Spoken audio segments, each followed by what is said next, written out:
તો જામનગરના અમારામાં યુવકને માર મારાયો। અમારા ગામની સીમમાં મારવાનો આવ્યો તો બાર યુવકને માથાના ભાગે અને પગના ભાગે ગંભીર પહોંચી ઇજા। યુવકને બાર મારતા સારવાર દરમિયાન તેનું મોત થયું છે।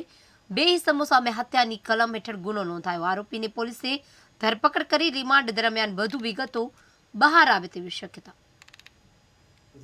સિક્કા પોલીસ સ્ટેશન વિસ્તારમાં આવેલા આમરા ગામની સીમની અંદર ગત રોજ 22 તારીખના રોજ એક ફરિયાદી દ્વારા ફરિયાદ આપવામાં આવી, જેમાં અશોકભાઈ લાલવાણીએ પોતાના દીકરા ઉંમર વર્ષ 17નાને પગના અને હાથના ભાગે ફ્રેક્ચર કરી અને મૂળ માર મારેલાની ફરિયાદ આપે, જે અનુસંધાને સિક્કા પોલીસ સ્ટેશનમાં ફરિયાદ દાખલ કરવામાં આવે। ભોગ બનનાર અભયને જીજી હોસ્પિટલમાં દાખલ કરવામાં આવેલ।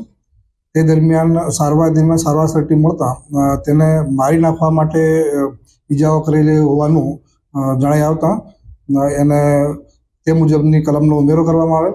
ત્યારબાદ ગત તારીખ 28ના રોજ ભોગ બનનારનું મરણ ગયેલ હોય મર્ડરનો ગુનોની કલમનો ઉમેરો કરવામાં આવેલ છે। આ કામે મારનાર વ્યક્તિ તરીકે જીતેન્દ્રસિંહ જાડેજા અને તેના ભાઈ નરેન્દ્રસિંહ જાડેજા બંનેની કરવામાં આવે।